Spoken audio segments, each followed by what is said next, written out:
এটা বলার আর ভাষা নেই।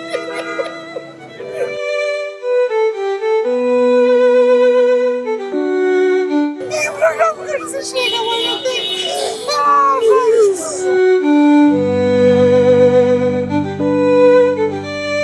খালেদা জিয়ার প্রয়াণ এতে দেশ কতটা আসলে অভিভাবক শূন্য হয়েছে?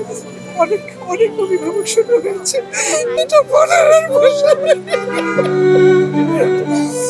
যারা ম্যাডাম তারা বলতে পারবে যে কতটুকু দেশপ্রেমিক হারিয়েছে, এখন আর কিছু বলতে পারবো না।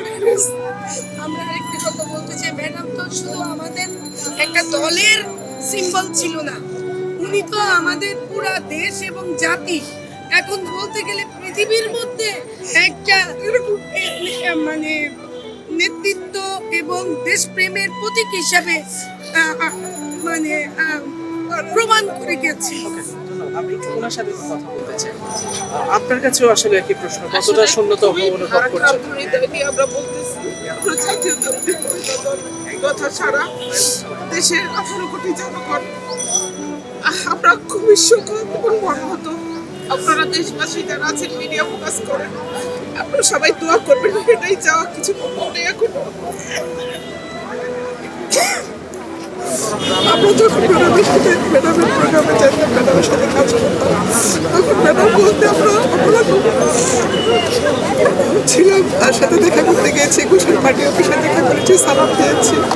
ম্যাডাম মুখে দেখে তাকে খুব সুন্দর মুখে হাসি দিয়ে বলছে তোমরাই আগামী ভবিষ্যৎ নেত্রী হবে। আমরা আরেকটা কথা বলতে চাই, আমি লয়ার, আমি মহানগর উত্তরের সভানেত্রী অ্যাডভোকেট রুনা লায়লা। যখন ম্যাডামের মামলা চলে, আপনারা এটা জানেন কিনা আমি জানি না, ম্যাডামের যখন মামলা চলে তখন আমরা ভিতরে থাকতাম, আমি আইনজীবী নেত্রী ছিলাম তখন শেখ হাসিনা হলে তার চরিত্রটা কীরকম ছিল আর ম্যাডাম যে কীরকম সেটা আমি বলতে পারি।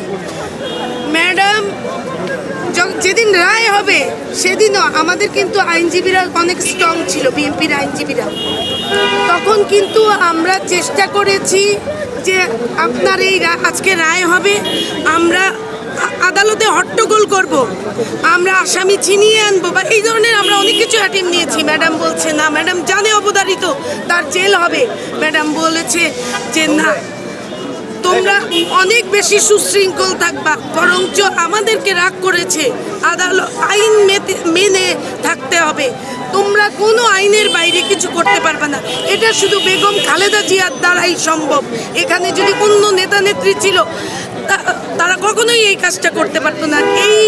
এই বিস্ময়কর একটা মানে দৃশ্য, আমরা চাইলে কিন্তু ম্যাডামকে ওই দিন ছিনিয়ে নিতে পারতাম 18 সালে উনি যেদিন বন্দী হয়েছে, কিন্তু ম্যাডামের তখন একই ছিল যে আইন মেনে আমি ভিতরে যাব। ম্যাডামের বিশ্বাস ছিল যে আসলে রাজবন্দীদের যে এত টর্চার করা হয়, শেখ হাসিনা যে এতটা হায়ানা হবে, ম্যাডাম কিন্তু এটা বিশ্বাস করেনি। কারণ বহুদলীয় গণতন্ত্রের প্রবর্তকই ছিল জিয়াউর রহমান। ফ্যাসিস্ট হাসিনা আসতেই পেরেছে যেই পরিবারের জন্য তার দেশে, সেই পরিবারের মানুষকে এইভাবে হত্যা করবে সেটা তিনিও বুঝতে পারেন।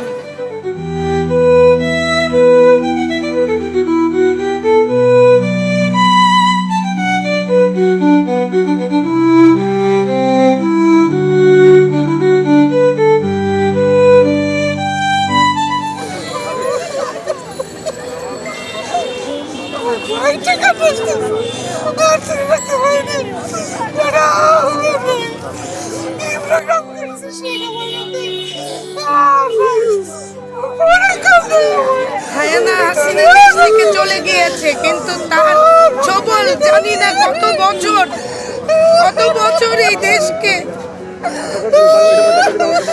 দেশকে বয়ে নিতে হবে।